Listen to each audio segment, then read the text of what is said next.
Hello, Internet. Mike Bertolini here, welcoming you to a new game. This is Horror on the Orient Express. This was not the opening I initially intended to use, but I just want to give a quick well wish to all the people watching in Ukraine and around the world who are keeping an eye on what's going on in the world these days. So everybody stay safe. Let's jump on in. So I'm Glenn. My character is Clive Jensen. He's a photojournalist. Seen a few things in his short so far, but he's working his way up to National Geographic. Awesome. All right, next. Looks like I got Sal. I'm Sal Random. I work at the Center for Supernatural Claims, which tests people making supernatural claims. So far, no one's come forward with a provable supernatural claim. Okay. So Claire. Sorry, wrong person. Oh, wait. Yeah, I'm pretty sure I'm Claire, I think. Claire Barwick, initially intending to be a doctor of medicine, went to ended up witnessing a bunch of people fall ill from mysterious illness, has been kind of obsessed with the occult on the human body ever since. So kind of a doctor, occultist a little bit, because that's what we were low on. Okay, Roscoe. Hi there, I'm Tyler, and I'm playing Roscoe Riley, war veteran and now East End dock worker. Only knows the doctor through his own dad, and really is just trying to do this to get some money. Okay. Edward. Edward Barracloth is a recent professor from Oxford University. He's an archaeologist. Before that, he was involved in World War I in Gallipoli. His area of study is ancient Rome, Turkey, and the Middle East. All right, and last but not least, Cassandra. Hi, I'm David. I'm playing Cassandra Covington, a middle-aged teen dilettante who is a child prodigy and home-tutored young woman who has a number of academic self-taught abilities. That's it. All right. Okay. So this is Horror on the Orient Express. It is London, 1923. The weather is grim. Streets are dark. It's late at night. And there are few people about, but you've all been invited in one form or another to one of the few large buildings that is brightly lit, nice and warm, serving warm, well-cooked food, exotic food, probably imported and expensive. You have all been invited to the latest Challenger Trust banquet line. Typically an event held usually once a year in early January, maybe twice a year, maybe not at all. It all depends on who's available and what people want to talk about. You've all been invited by Professor Julius Smith. You all know him, either through family connections or just a desire to acquaint yourself more in his field. He is a very skeptical man, one might say, who always concerns all aspects of evidence when looking at various types of occurrences. He doesn't take anything lightly, and he's talked to you repeatedly that he doesn't take things lightly. Professor Smith is a short but large man. No, he's older. He's guessed somewhere maybe in his 70s. Very friendly demeanor, but serious when it comes to his work.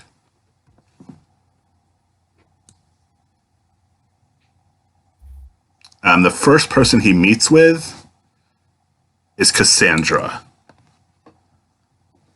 And when you come in and you see him, he greets you with a warm smile and a heavy handshake. Welcome, my dear. Thank you so much for coming. Oh, thank you for having me. I'm quite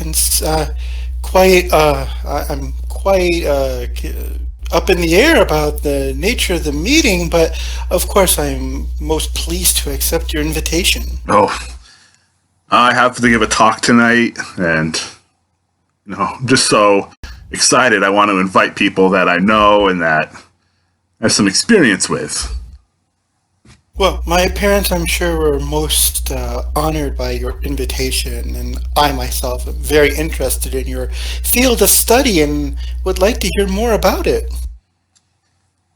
Oh, well, I don't want to talk too much about my what's coming up. I'm going to be saying tonight, but please, you have your ticket. Just go find your seat. I'm sure the lecture will be starting shortly.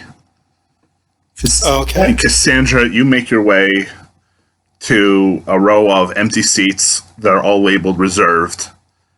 And sitting in one of the seats is Roscoe. Okay.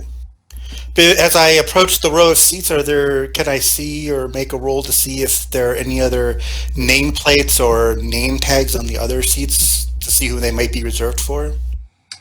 Sure, make a spot hidden roll. Sure.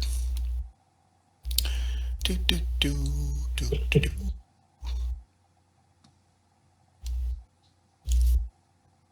All right. You see immediately there are some of the reserved seats have names on them. No one that you or anywhere intimately familiar with. Okay. But people that do seem to have some, you see name for a Mr. Berrycloth and a Miss Barwick. They're the two seats that you notice right away that you have to pass. Okay. Well, I look at Roscoe like eye to eye, and I give him a warm smile, and then sit down in my seat, kind of glancing at him, side from my peripheral vision, just kind of sizing him up. Can I make a psychology roll to see if I can determine anything from his body language? Yeah. Like, does this guy look threatening or something? Or there we go. Okay, so Roscoe, how are you currently in appearance? Roscoe is currently wearing. I mean, really, he doesn't really have the money for nice clothes, so he's currently in a set of overalls and a just worker's button-up with a newsboy cap, and looks a little out of place.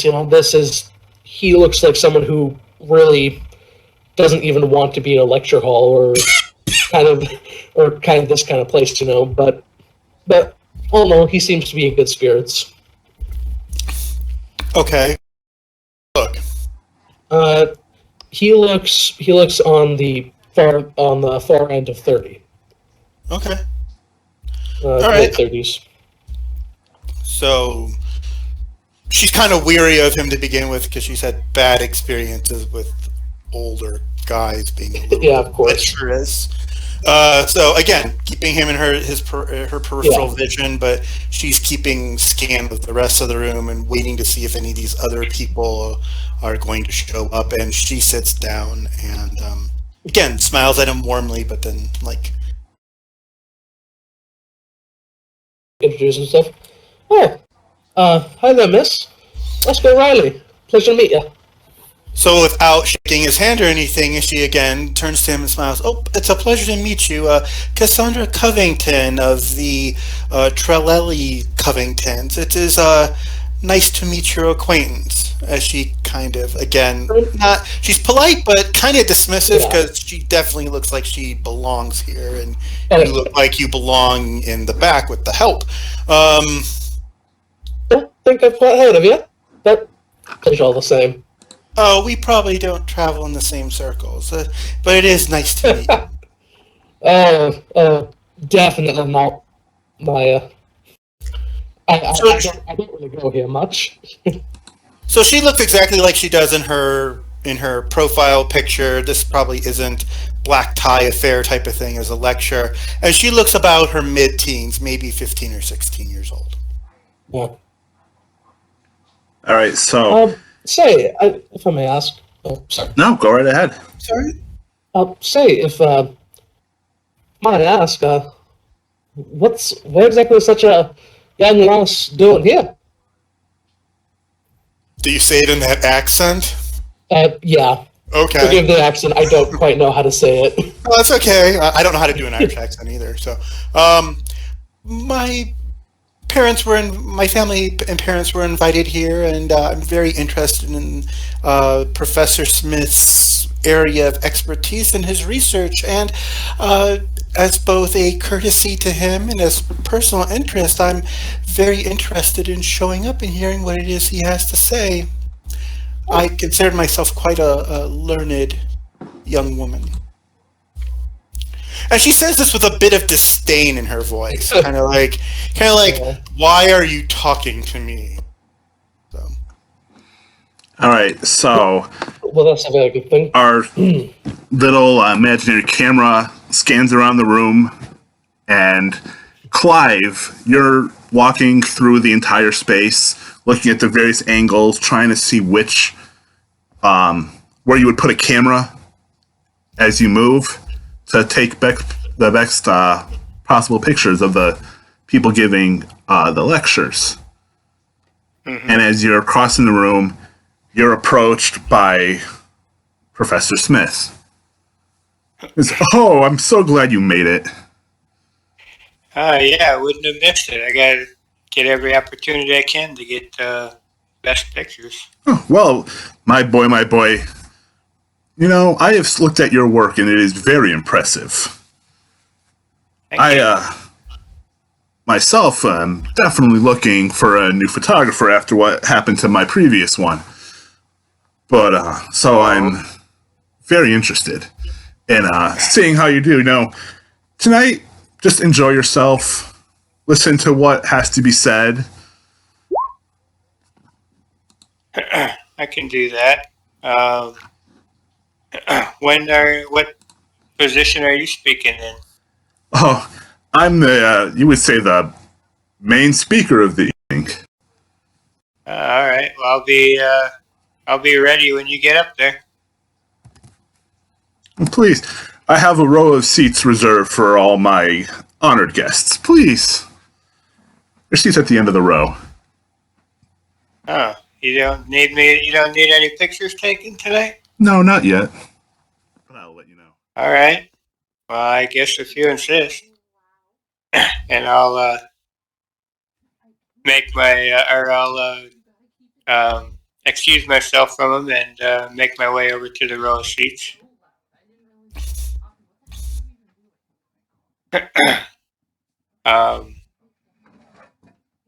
Am I like on the end, or where am I compared to the other guys?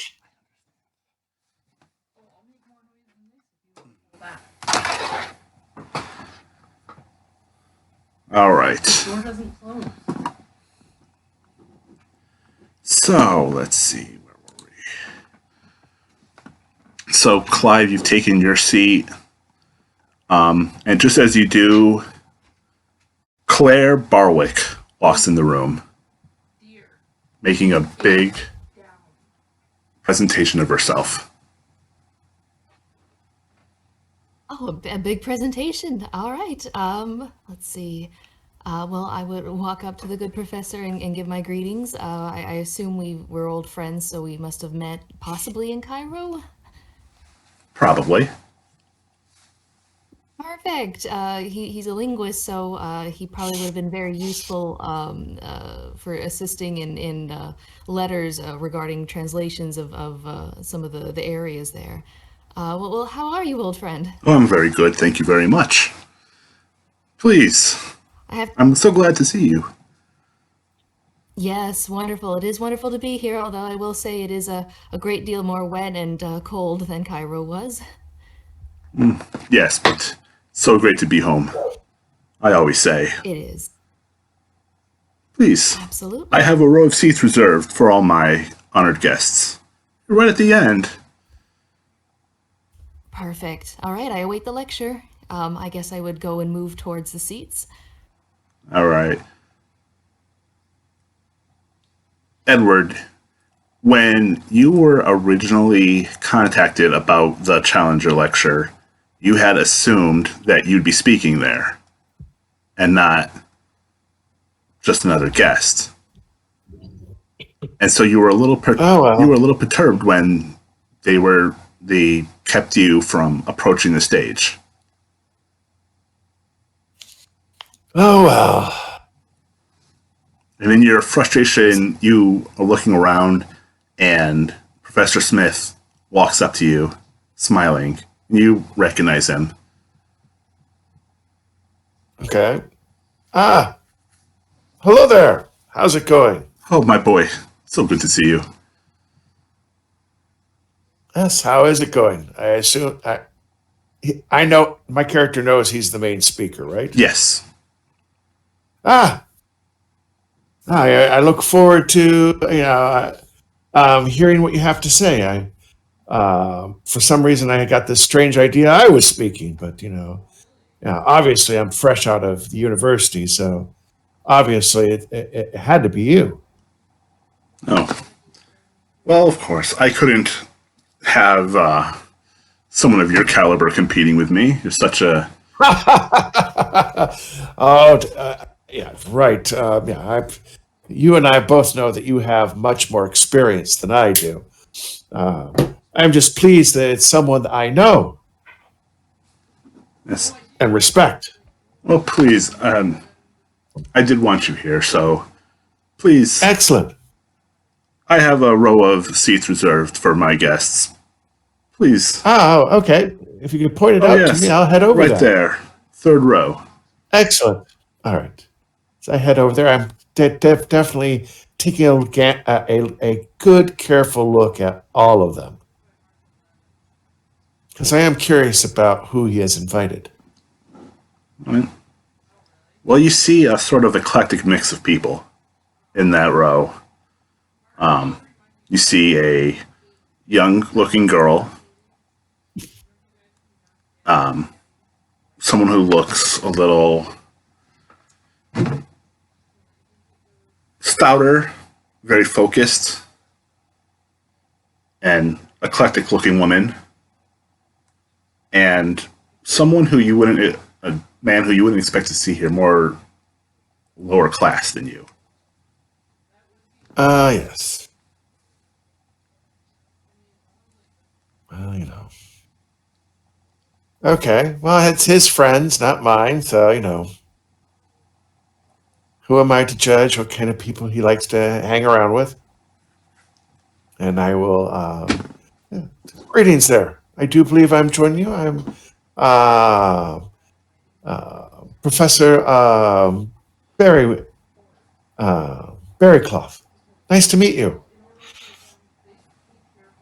Armed. Good to meet ya. Roscoe Riley. Stand up and shake your hand, Clive Jensen. Nice to meet you. Sorry. I nod at you with a warm smile, charmed, and say, charmed. Oh, what is your field of study? Oh, archaeology. Oh, fantastic. I've just come from a site in Cairo, although I was playing more of a physician than an archaeologist. Oh, you've been fortunate enough to be recently in the field. How excellent. Yes, we'll have to discuss that certainly later. I'm very curious to know what you've found so far. Well, I'm just recently gotten my professorship.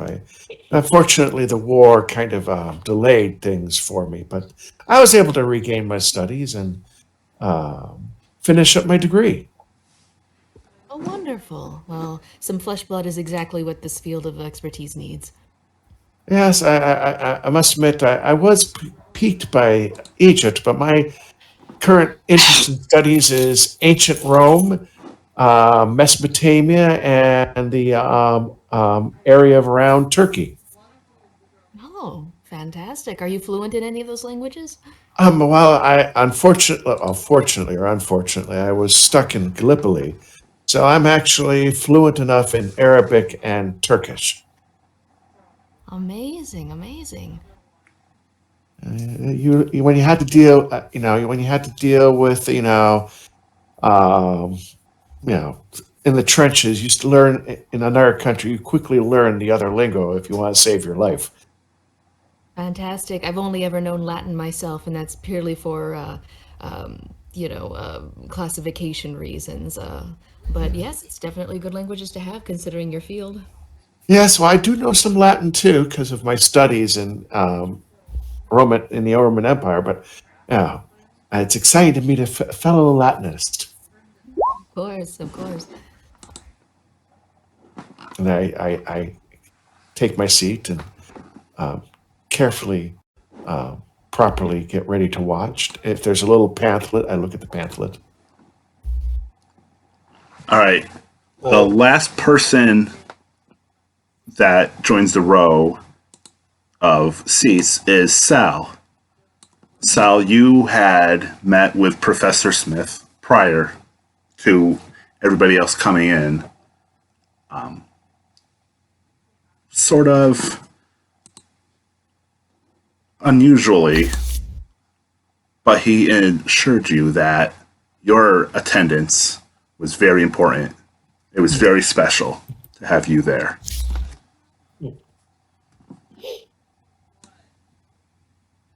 Is that just something I'm thinking about? Where am I, like, physically? Physically, you're walking into the room, so you're appearing before the other characters, Okay. taking your seat. You're the last to sit down, but the first to arrive. Okay. You just hadn't been seated Hey, yet with everybody else. Hello, fellows. I don't think I've seen you before. You new in town? Close friends with the professor? Best friends, something like that, yeah. Nice to meet you. Sal Random. Native of London, actually. Come from the most normal place in Britain. Stead. Yep, you guessed it. There is such a thing as a normal place in England. Well, people make the claims. People make the claims, and we just test them. So far, it's turning out to be pretty normal. All right. So there are several speakers who give short little lectures. Nothing that's super entertaining. It's all very academic. But the last speaker is Professor Smith. As I said before, Hey, Michael, I can't hear you. Like, Yeah, Your voice cut out. Very quiet. yeah. Yeah. my mic. Yeah, I didn't want to say anything. I wasn't sure if it was me or the. Is your mic put up or is it No, down? my mic was down. That's why. Okay. That That's happened. better. All right. Okay, so Professor Smith is the main speaker of the evening. As I said before, has a reputation for skepticism and analysis of evidence presented to him. He has a reputation for debunking various people who claim to be attuned to the paranormal, and the supernatural.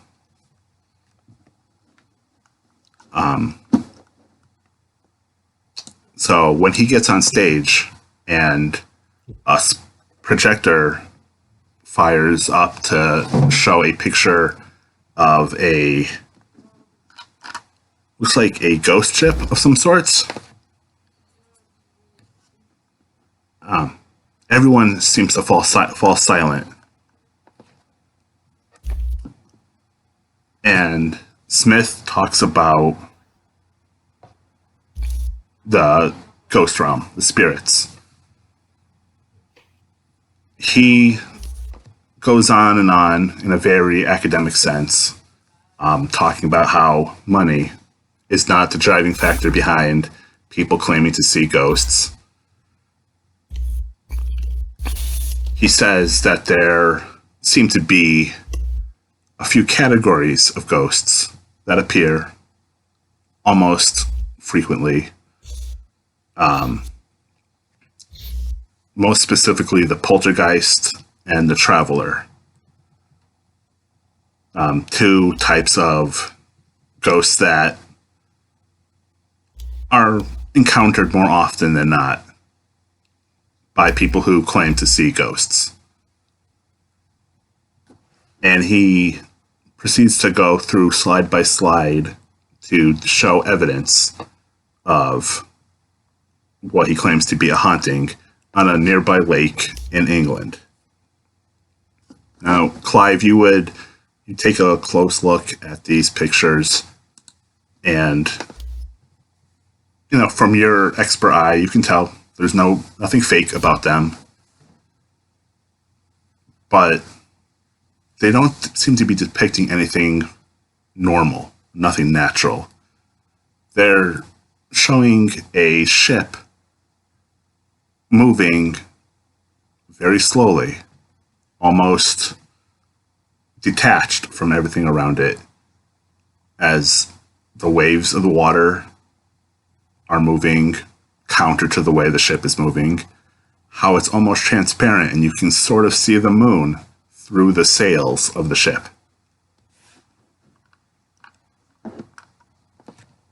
Smith talks probably about half an hour, 45 minutes, about each of the slides. He goes on for hours and hours just to make his point clear, all the while trying to point people to believing that the evidence he's presenting is accurate.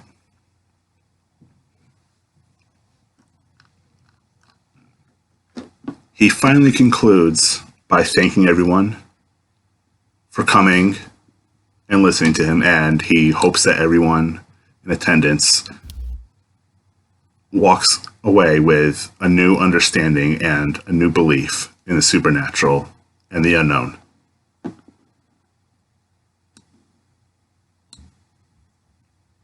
There's an applause, and he leaves the stage.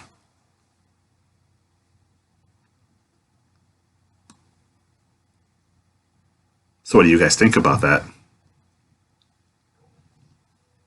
Boy, it's going off the deep end. That's right, creepy. He'd always been a skeptic before, hadn't he? Or Maybe someone accused him of magic a few too many times. I don't know. Cassandra shrugs and says it was entertaining, though less interesting.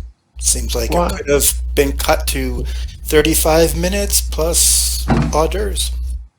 Well, Or I must congratulate you on attempting to make this field as scientific as possible to make it make more sense why it should have an academic field.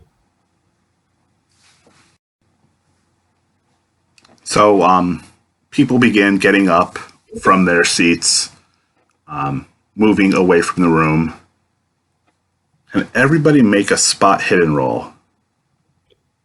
Okay. Yes. now was that the purple or the green one? The green one is for regular rolls, and the purple one is for penalty dice and Okay, so green. extreme roll. Okay. All right, so you're asking for. Thank you for asking that. I didn't know either. It's been a long time. Yeah, understand that one. Where's my spot hidden? Hiding on me again. All right. I did click it. Did it go? No. I see it now. Yep. No, I didn't make it. Well, thank goodness for Cassandra. Yeah, All right, thank so God. Cassandra, in your paranoia and constant observation of men moving around you, always conscious of where they are and what they're looking at, you see a middle-aged, slightly older man, maybe in his 50s, approaching Dr. Smith as he comes off the stage, moving to... Do I recognize him? You do not.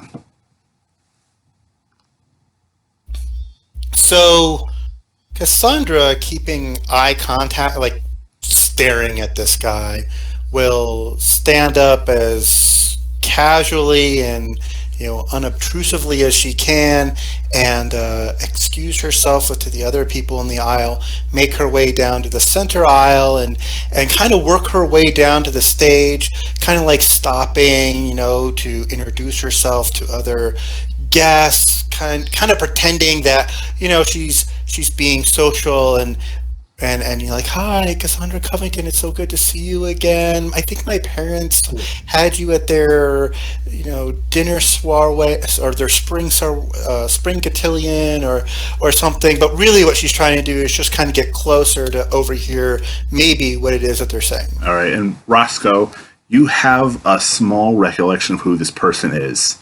You don't know his name, but you have seen him before in the shop near the shops that are too expensive for you. Okay. So Can I you know that much about him. Okay. I'm not gonna try. I'm trying to think of how to do this. Can I also kind of get up and kind of like mosey around, kind of like I'm looking to like pick at snacks and try to like get close enough to listen in to the conversation. You can make a stealth roll. Cool. This man sees you, kind of notices you're being very close to him, and just gives Dr. Smith a courteous congratulations and thanks, and makes his way out of the room, not saying anything to anybody else. Whoops. Dr. Smith walks over to you guys. Oh, thank you all for coming. It was such a pleasure. I hope you found. Did I manage to overhear anything? Did I manage to ever overhear anything No, they said? you didn't. He took note of you really quickly and made sure that he didn't say anything that would convey his identity. Okay. So Dr. Smith walks up to you all and is like, "Thank you for coming." It's a pleasure to be here, Smith. Yes. I've gotten rooms at the nearest hotel for you if you need a place to stay here in this part of London. I hope we can all meet up together for breakfast, before you all go your separate ways. That sounds quite proper. Absolutely, sir. I'd love to. I'm glad. You're looking forward to an English breakfast? Of course, I'm glad to hear it. Certainly much better than walking home at this hour. Oh, True, absolutely. All right. So you guys leave the lecture, moving not really as a group, just one by one walking this not very far away hotel. I mean, you're talking maybe 100 feet, maybe 150 feet away. So it's like the next building over or a couple buildings over.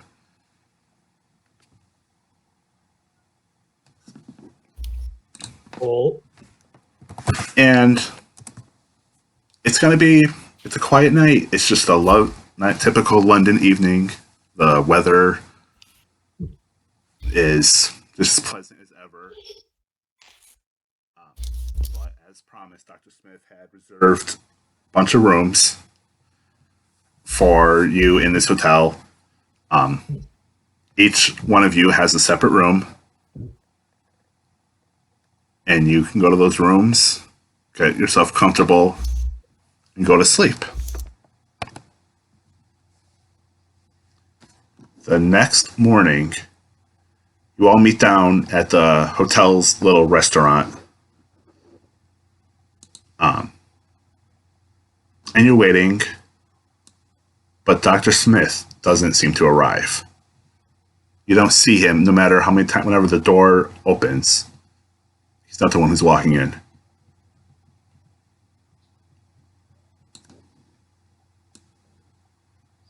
I think it's holding up the good professor.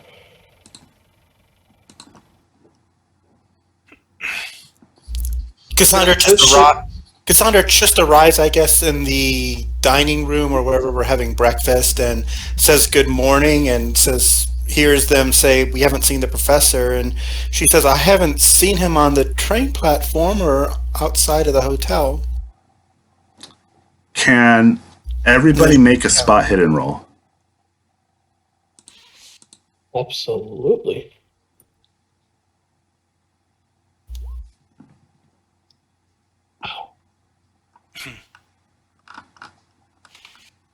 Spot hidden. Wow. All right. So, Edward, you're the first one to notice a boy walking close to the window where you can see, and he's holding a big placard above his head and shouting, "Man dies 3 times in one night." I go out there. Oh, I assume the boy's selling newspapers. Yes, he's right? a boy selling newspapers. Yes, I will pick up 3. Hand him a proper coinage, plus a little bit more, and head back in. I will say, and do you know, before I go back in there, I go, oh, you had the article, never mind. And I will hand that newspaper to several of the others, probably one of the ladies and one of the other gentlemen, equally spread out amongst our table. So everybody can All read it. right. Do you need us to read it? Well, how about Clive? You just take it and read it. Alright. Man dies 3 times in one night. There's 3 bodies in the hotel. Each man carries the same identity. There's 3 slain men were discovered last night in a London hotel, each bearing positive identification as Mr. Mehmet Makriat of Islington. Each had been stabbed through the heart. Maids of the Chelsea Arms Hotel discovered the remains. The room also has registered in the name of Mr. Makriat. Bona-fide papers identify the trio as one man, the Mr. Makriat, who is a Turkish antique and art dealer doing business in this city. The victims bear superficial resemblances, and each had passed as Mr. Makriat since independently arriving in London 3 days ago. Confusingly, the real Mr. Makriat, or at least the man described by neighboring shopkeepers as Mr. Makriat, cannot be found. Police request that he come forth. The passports of these Turkish nationals record independent worldwide travels for each man over the past 3 years. Inspector Fleming of Scotland Yard is at a loss to describe the meaning of the bizarre mystery, but is eager to converse with any other Mehmet Makriat still living. That is most intriguing. It's almost like one of those Sherlock Holmes mysteries. Incredibly bizarre. Yes. They were like running some kind of. They must have been running some kind of like sham deal. I have no idea. Why would you pass as the same man 3 times? Not only that, but each of them was stabbed through the heart. I mean, it sounds like to me like it was the same or murder. And someone had a vendetta against them. Maybe they're Boston. Cassandra, living in London, would say, if Scotland Yard is involved so early, it must be a situation of national security. I would think so, especially since they were all identified as the same man. An antique dealer. But at the same time, apparently they all had separate traveling records. Yeah. You don't think the Turks are involved with espionage, do you? No. I would think that any intelligence service would be a little more discerning in the assignment of its agents. You would think so, but things have changed for Turkey since after the war. They didn't come out too well. The Game Master. Did it come out well for anybody? Well, we won, even though it wasn't a... At great loss and cost, I would think. True. I have a question. Yes. Game Master. Is there any photographs to go along with this article or any sort of like other descriptors? No, it's just big block print. Okay. So it's not really a front page story then. This is on the front page. It's the man dies 3 times in one night. Takes up probably about half the page. That's real economical. It's also very unusual. I mean, this is London, so this would be like the London Times. They're reading the Times. So that means that it was either a very slow news day or there's a lot more to this than just, because then, lots of people die. It's London, Yeah. All right. So scanning the front of this paper, Edward, with your really good roll before, you notice a little snippet for another article further in the paper. It says Professor's home burns. Oh my word. Look at this. Could that be Professor Smith's home? Oh no. Apparently. God. And Edward, would you please read it? Oh, yes. Professor's home burns. Fear for his safety. Professor Julius Arthur Smith, a figure of well-known in academia, was thought today following the burning of his St. John Woods home under mysterious circumstances. Missing also is Dr. Smith's manservant, one James Beddoes. Witnesses saw a man resembling Beddoes run from the house just before the fire broke out. Anyone knowing the whereabouts of Dr. Smith or Beddoes is requested to contact Detective Sergeant Rigby at Scotland Yard's Arson Division. Oh, this is horrible. We need to get over there right away. We need to start carrying. And Cassandra speaks up for a moment and says, perhaps we should investigate on our own before Scotland Yard. Since these cases were assigned to 2 different detectives, it appears they haven't made a connection yet. I don't think that there is any connection. The one article has nothing to do with the other. Well, They can't just be independent. Why would there be any connection? One man dies and another burns. I don't... Well, one dies under mysterious circumstances, and there's a mysterious multiple identity murder. Well, They may not be He's dead. It just says he's missing. For all we know, he could be alive. Hey, Could be. I don't know. Someone was very unhappy at his house. Well, the rest of you can keep on plugging. I'm gonna go check on the house. The way So Professor. I'll accompany you, definitely. Yes, I'll go with you to the Pleasure. house. 'Cause this is horrible news. Horrible.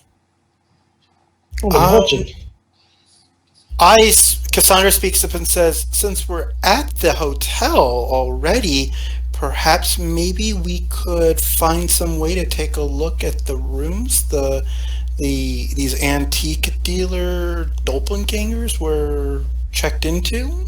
Do you believe that we are in the same hotel? Because as far as I saw, No, you're Are not. we? You're not in the same hotel. Yeah. Oh, we're not. Oh, I thought you were in the same hotel. My apologies. I was like, Yeah. that's more They convenient. were in a hotel. Maybe there's a door to another hotel here. All hotels are the same. That's hotelist. Yeah. Well, there's nothing to be the same. They're not all Holiday Inns. What? They're not? They're not all Holiday Inns. Unfortunately not. Only some of them have waffle makers. Would I know where this hotel is in relation to the one that we're at, Mr. Keeper? You would know that this hotel is kind of in like the wealthier part of London, maybe right on the verge of Soho in London. But the Chelsea Arms is more in Whitechapel. Whitechapel. Okay. Ooh. I don't go. Oh my I God. don't go there, so. I'll agree to accompany everybody to the professor's house because obviously my friendship with him would be more important. So. I'll meet you guys there. I'll make a stop at my house first so I can grab a few things. All right. I'll be going to Professor. Just to be safe. Okay.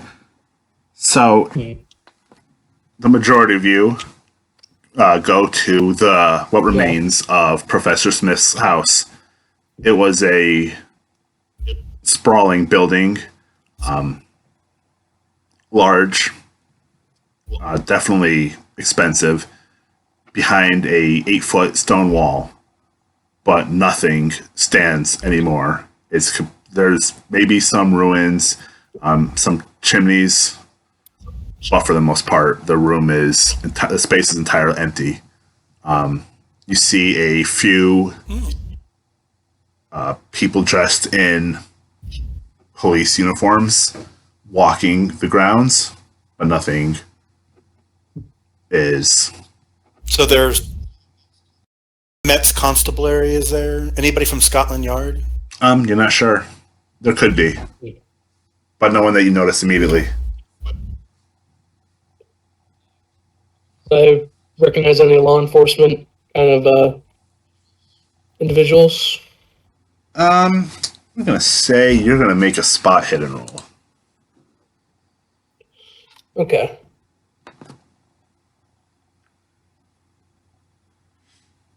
All right. Everyone you see is definitely local. Yeah. No one that you've had any personal dealings with. And maybe that's a good thing. Maybe it's a bad thing. But no one's paying any attention to you. They're too focused on where they're walking. All right. Yeah. What a tragedy. This house had the finest library. Cassandra says, I agree. I've only seen it a few times, but it was quite expansive, and the professor was remodeling it to enlarge it. Yeah, it's And then she unfortunate. smiles at what's her name? What's her? She smiles at Claire and introduces herself as Cassandra Covington and offers to shake her hand. Oh, of course. No, it was a beautiful place. Wonderful to meet you. I wish it were under better circumstances. Of course. It certainly was a beautiful place. Always seemed bigger when I was a lad, though. Shame to see it go. It's odd that we were all friends with the professors, and yet we've never met each other before. True. So I suppose I was friends. Medan knew him more. So as you're standing was the, outside of the gate to what remains of Professor Smith's house, a tall, lanky man with kind of a misshaven cut beard walks up to you, growling, "Who are you?" Oh, we were just checking in. We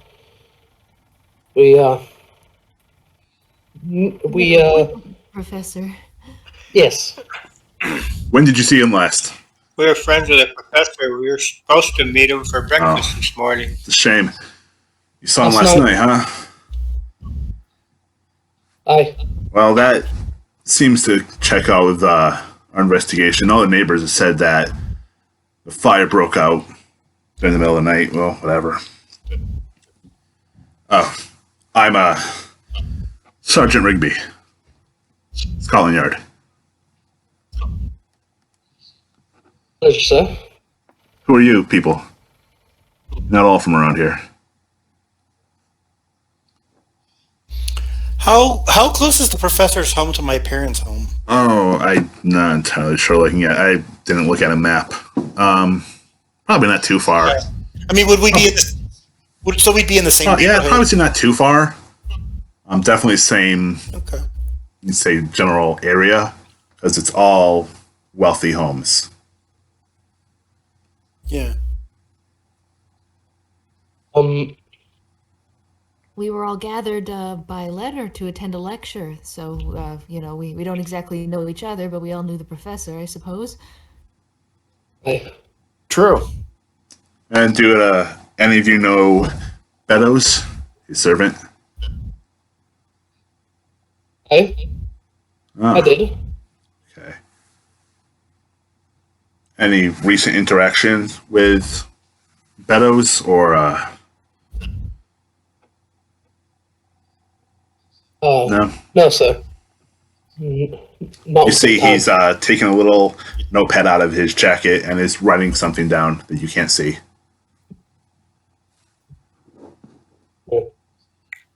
Used to that. You never gave me your names. Right. Roscoe Riley, sir. Riley, okay. You're definitely not from around here. Just tell by what you're wearing. No, sir. Spot on. Yeah.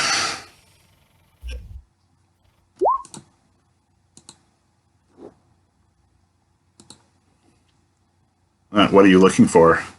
Oh, Okay, I'm sorry. I'm looking. well, we Wrong update. Sorry. All right. So Roscoe Riley. Who else? You. He points to Claire. Who are you? Oh, Dr. Claire Barwick. I was an associate of him. He helped me with some translation issues I ran into while I was studying in Cairo. I just came to attend a lecture. Oh. A doctor, huh?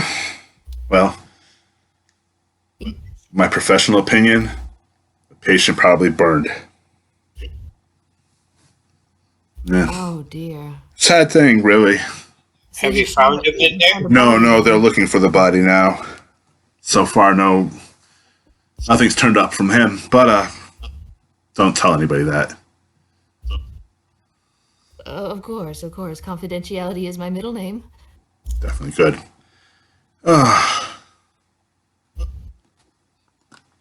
So, not a peep. Who are you hiding back there? Cassandra kind of steps pops her head up and steps forward and says, Miss Covington, daughter of Amelia and Rowan Covington, we're in the neighborhood, and my parents were a close personal friend of Professor Smith's. He had invited me to a lecture of his, and I was concerned for his safety this morning when he didn't show up for a follow-up Q&A. Interesting. It's not gonna... All right. Well, that's interesting. Very interesting. Well, there's no harm in looking at the remains of this fire. Just don't try to jump the fence or anything. This is Cassandra laughs slightly, covering her mouth with her hand. Jump a fence? No.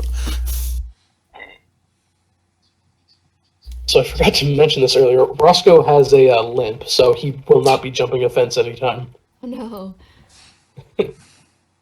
Hope not. Well, Yeah. you folks have a nice day. Enjoy this English weather. Do you, as he's about to I'll do leave, that. says, do you happen to know when services have been arranged or No. scheduled? I'm sorry, I can't really help you with that, but and he sort of winks at Cassandra. If you really have any questions, I'll be down at the station. You can ask me anything you want. She tries to suppress her side ill. Have a good day, folks. And he just walks away. This- Well, he seemed not to mind if we poked around. Aside, we don't go near the fence. Shall we maybe have a look, or are the policemen clearing out right about now? There's just a couple officers, not even a handful anymore. The fire has been out for a while. So they're just kind of like Yeah, I agree. doing a cursory inspection of the remains of the building.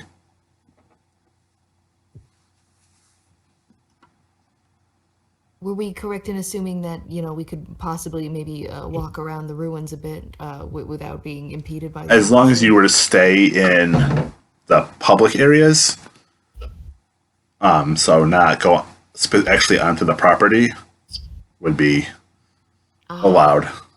All right. Well, it couldn't hurt to look around the property. Maybe they Yeah. said they thought someone fled. Maybe he dropped something. It might be worth a walk around. Yeah, I agree with you. Let's do a quick scan here. Use our, skills of observation. And we're not at the level of famous, heroic figures, but it couldn't hurt to take a look. Suppose not. Just as long as we don't tangle with any cops, any of the yard. All right. Just in case we need it, I'll set up and take a picture. It looks like this would be a good spot as he sets up his camera and everything to take a picture of the ruins. All right. The officers really aren't paying any attention to you guys. Good. And the sergeant is gone. He's out of wherever he went. He's out of sight. He probably already jumped into a car and returning to Scotland Yard.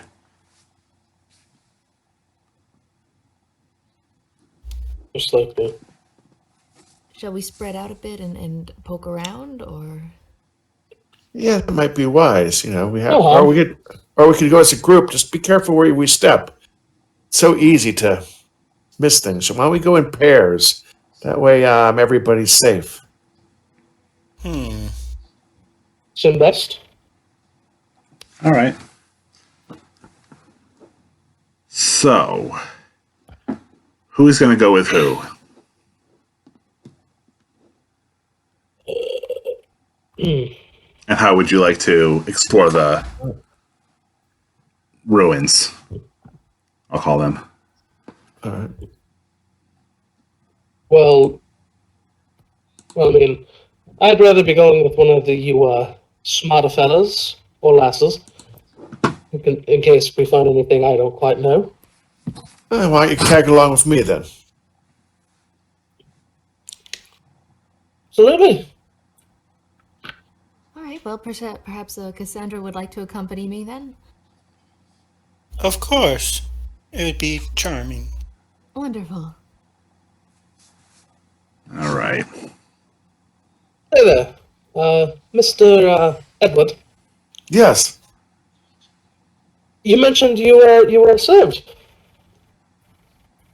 That I'm what? Oh yes, I served. Yes, I was. Of course, with the service over during the Gallipoli campaign over in Turkey. What a mess that was.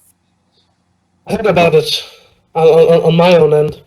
Pleasure to meet a fellow soldier.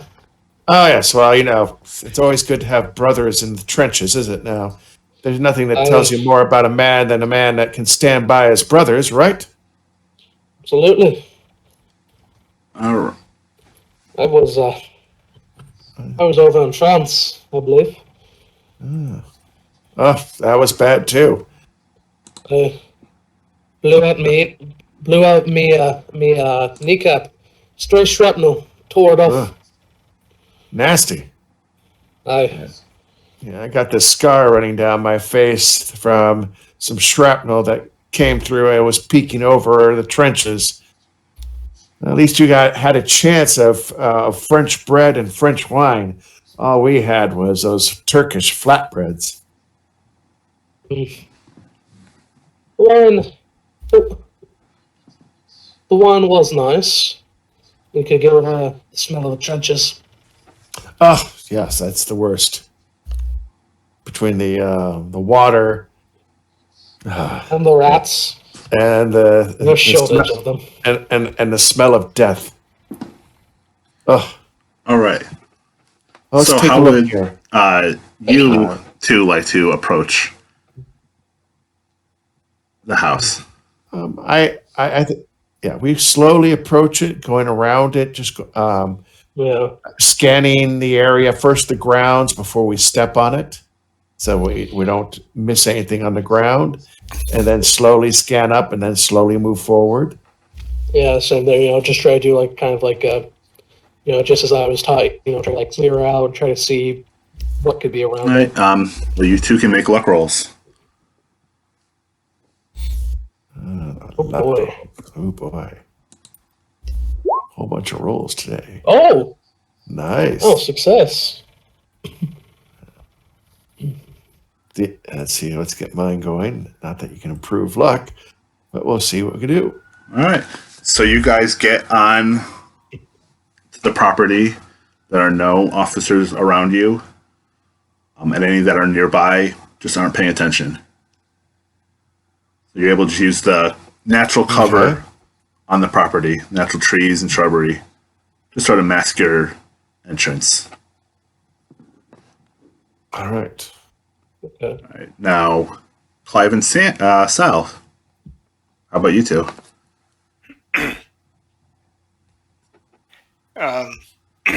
Clive taking a big picture of the whole house, and then as he figures, since the cops aren't watching him, he starts moving in towards the fence to get inside so he can take closer pictures of the house.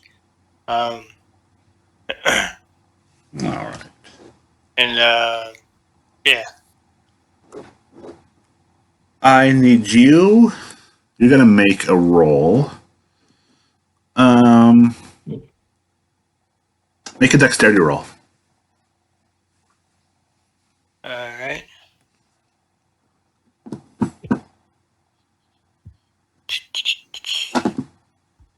All right. So, Clive, you slowly move your camera forward, and the officers don't seem to notice how close you've gotten, and you manage to squeeze your way through some of the bars of the fence without any of them noticing.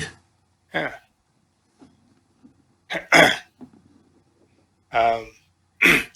a look around, try and take some more pictures of the house, and I don't know if he's actually been to the house, but he'd probably be looking for be looking for good shots, and if there's anything he notices in particular, he'll be taking pictures of those. All right. Glancing around, you see make a spot hidden roll first. All right. The ground is very muddy, so it's hard to see anything that might be evidence of where people have passed. Yeah.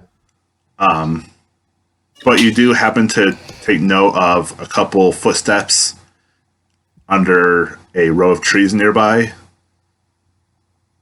that might point to a longer trail, but you're not sure.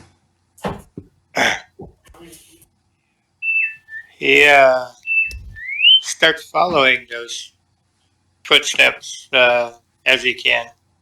And how about the girls, Claire and Cassandra? We're probably I gonna look start at Claire and say, going- "Where would you like to start?" Well, since we're very not very suspicious looking, maybe we should see if we can get closer. Does that sound all right? I suppose that will do. And she gestures for you to take the lead. All right, perfect. I guess Claire would stumble over some things, but we'd make it further in. We'd be looking at an area that I guess the others are not currently at. Where does that leave, considering that there's two other groups? All right. So the first group went off to the left of the property. Clive went off to the right a little bit. So you can either go all the way around to the back of the property or just try right up the front. Cassandra, would you like to try the back or the front? The front. All right. All right. Well, I guess we would sort of make our way up front. Yes. Roll anything, or... You will also make luck rolls. Okay. Luck. Green. Wow. Oh. And my luck. Green. Yeah. So the two of you make your way up the little drive leading from the road to the house, or what remains of the house. So now all of you have gotten onto the property, one way or another, without any of the police taking notice of you. And if you want to look around, then I'll make spot hidden rolls. Yes. All right. Absolutely. Evil's Oh. a spot.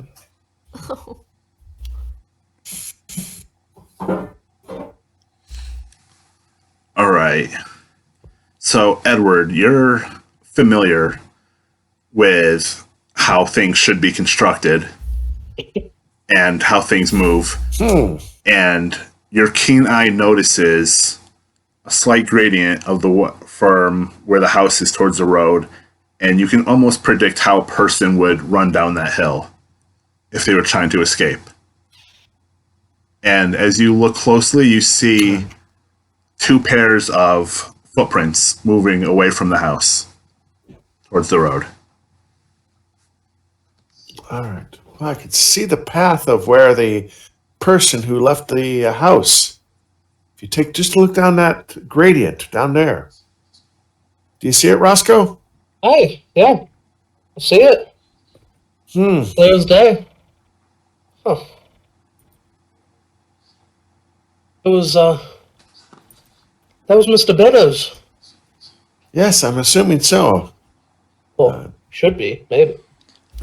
Roscoe, when you see it, you've been to the property before, or at least the exterior of the property, and you've done some day labor work around the yard.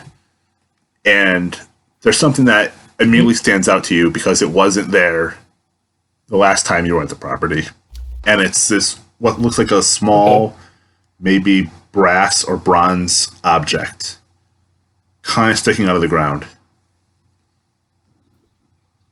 Skull's going to kind of take like, just kind of like a simple, like a work handkerchief, and like kind of like kneel down and kind of like tap out at Edward. Hey, found something. Yeah? Oh, what is it? He's going to kind of like pick it up with the cloth and like kind of take a look at it. What It is a key. exactly? A bronze rusted key. Huh. And the letters It's a CA key. are carved on the top of the key. CA.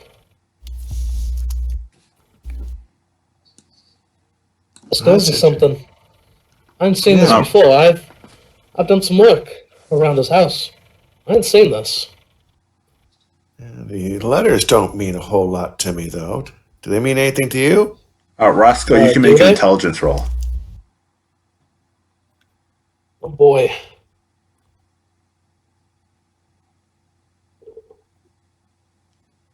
Somewhere in your mind it does, but The thing. you can't quite remember what these initials could mean. I know it's something, but it escapes me. Damn. He's gonna kind of like wrap it up in his like little cloth and kind of like stuff it in like an overall pocket. All right. This might lead to something. Clive, from your position, you're going to make a spot hidden roll while looking at the officers. Alright. 0 for 5. They seem to be moving together, but you're not sure what they're doing. Claire and Cassandra, you're making your way up the drive. Yeah. Now you're not too far away from where Roscoe and Edward are. And you can both make spot hidden rolls. All right. Spot hidden. There we go. Oh. All right, so Claire, you notice kind of stuck on a rock in the little driveway what looks like a fluttering piece of paper.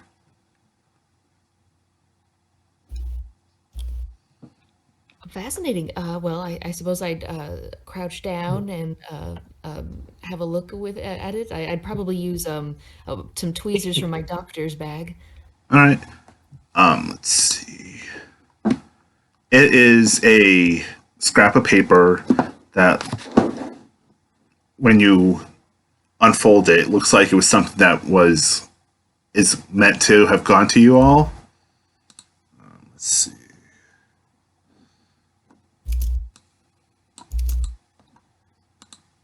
Yes, So a or at least a little note.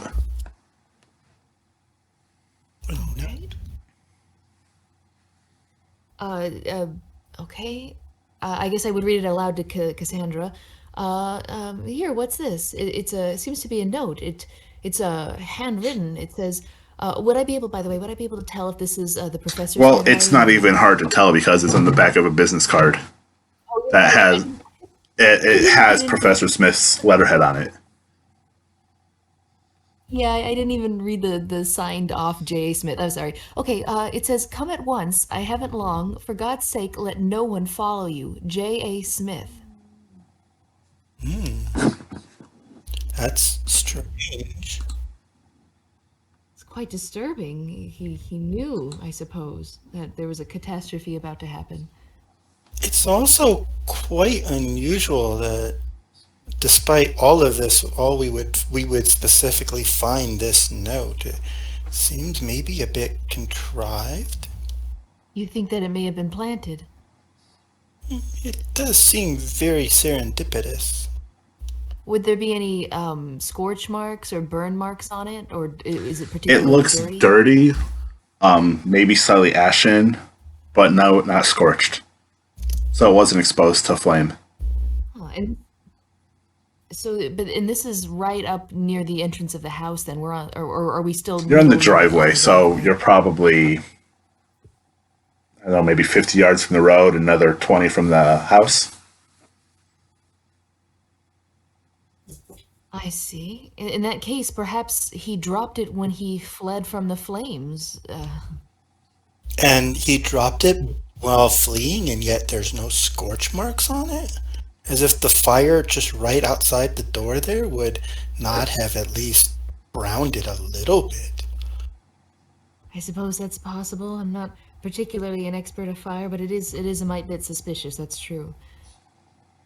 Aren't you a doctor? Don't you have experience in forensics? Let me see. I think that's an actual trade. It is. I don't know if you have it. I didn't bother to put any in forensics because I figured with the premise that would be a little too easy. But no, mostly a doctor in biology and the effects of strange maladies. I'm sorry, on the human body. Oh. Okay. It just seems odd to me that of all this damage, that the house burned completely to the ground, that despite this one piece of very flammable paper very near the entryway would survive so unscathed. She says very matter-of-factly, like she's the smartest person in... Cassandra, you can make an idea roll. It's intelligence. Oh, okay.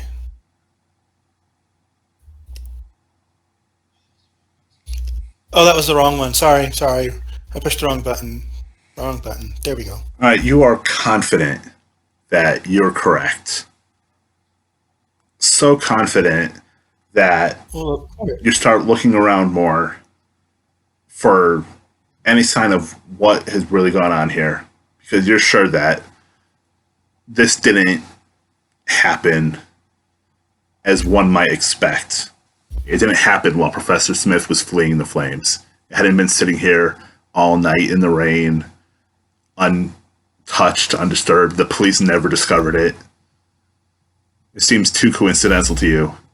And I say this to Claire, noticing the damp earth, and I say, not only is it unburned from the fire, but it's not even wet from last night's rain, and it's just sitting here in the open, untouched by the elements, both flame and rain that it was exposed to. I'm not buying it. That's true. Although that does raise some troubling questions in that either it was planted by someone other than the professor, or the professor perhaps came back recently, or perhaps one of the policemen. And it must have been relatively recently, as none of the detectives or constables seem to have found it laying out in the open. Who could have dropped it here then? And I have more confidence in Scotland Yard than that. Sorry, not confidence. Confidence in the competence of Scotland Yard. Can everybody make a luck roll? Of course. Mm-hmm. Okay. Okay. Just a second. Ah. Look. Nope. Okay. So, Cassandra, as you're standing there, consumed with this feeling that something is wrong here with what you're seeing, Clive, you notice that the police that are there are moving down towards the front of the house and then sort of shifting so that they're going to walk down the driveway right towards your new companions.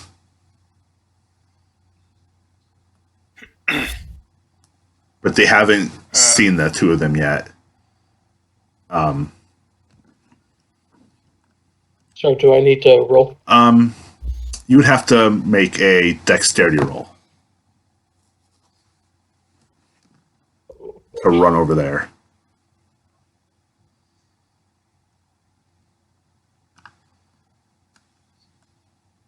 Yeah, that's not happening.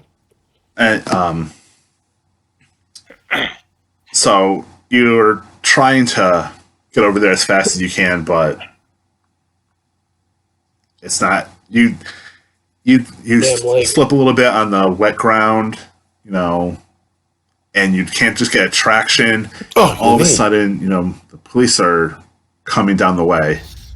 Cassandra, you saw them. Claire, you were able to see them coming. I'm not sure, and I'm going to. Is there anywhere we can You hide? can run Anywhere I back can to the hide? road and hide behind cars, but there's nothing around you in your immediate area. I will try to slip back out onto the street unobserved, taking the note. All right. I'm going to say, And since if, they haven't noticed you, they're not really picking up their pace. So you're able to discreetly move back to where the sergeant had told you earlier that it was safe to be.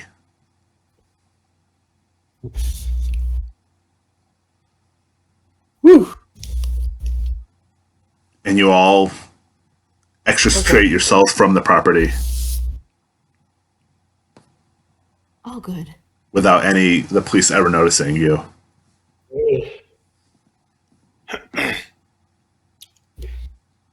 Well, perhaps we should take what we found and show each other, discuss it, perhaps away from the house. Oh, I agree. Does it say where we're supposed to meet him? No, it just says, "Come at once. I haven't long. For God's sake, let no one follow you." J.A. Smith. And it doesn't look like it mentions to go where. Where is this meeting place? And I would also notice that the writer did not capitalize the word God. Well, perhaps if he did want to get a hold of us, we should check the hotel to see if we have any messages. Or You can also check where we met him last night, and maybe he has an office at the university. the lecture hall. That's right. He also spent considerable time at the museum, the British Museum, so perhaps he has a workspace there as well. I believe there's a great British library. We would often talk about it, so that could be another possible avenue. Oh, since he knew we were at the hotel, we should go there first. If he's going to get in contact with us, I would be there. And it is close to the lecture hall. Did So, any of you wake up and find notes under your door? No, but Well, then I would think if he wanted to communicate with you confidentially, leaving a note with the front desk seems not too aligned with that outcome. I mean, maybe confidentiality isn't his middle name. I don't think it was. wait. Her name was A. Or hear me out, and he kind of like takes takes a folded up handkerchief and kind of shows off the key a little. This might mean something. CA? It might mean there's a locked door somewhere. Well, Well, I mean, normally there's locked doors places. yes, Chelsea Arms. I did find some footprints while I was in there. They were leading towards the fence, I think. I imagine there were a lot of footprints in the area, reminding everybody of the number of constables that were there. Well, if it's by the fence, then perhaps we could have a look near it. We might be able to see if they stop at the fence and whoever it was climbed over, or, you know, if we stay to the road, it shouldn't be an issue walking the perimeter. It's very true. I have to I agree mean- with Claire. That does seem wise, and we are here. All right. So Cassandra asked Claire if she'd like to, go with Roscoe, who found the footprints, and just go and take a look to see if there's any footprints on this side of the wall. Of course. So I lead him over to All right. where I found those footprints headed. All right. Well, then, if you're Clive, since you're showing them where you were, people with you can make spy hidden rolls. All right. So Roscoe's going with her. Yeah, I think it's just those two. Oh, I nice. made one. All right, Roscoe, you Fantastic. immediately see the gentle treads of what remains of muddy footprints crossing the little sidewalk from the yard and stopping in the road as though whoever made the footprints got into a vehicle. So this is not the ending I had intended. The audio dropped out. Gonna give everyone a sort of a quick summary of what happened after the investigators left the Smith estate. They ended up going to the Chelsea Arms, finding Professor Smith and his assistant Beddoes, and Smith gave the investigators a job to find the Sedefkhar Simulacrum, which has been scattered across Europe. Investigators then quickly decided to go to their first stop in Paris, and they went to collect their things that they wanted for their trip, and then go to nearest train station, which would go bring them to Liverpool and eventually to Paris. The investigators got on a train, but it was not the train they intended to go on. It was a ghost train filled with zombie-like humans. The investigators were attacked by these creatures. Roscoe was nearly killed when a zombie tried to suck his life out of his mouth. And this part of the scenario ended when the investigators were brought into the second cart of the train by a strange bald man. And that's where the scenario ended. So all that being said, thanks for listening. I do hope you enjoyed this video, even though the audio dropped out. We'll be back in a couple weeks with part 2 of the episode, Horror on the Orient Express. Thanks for watching. Have a great day.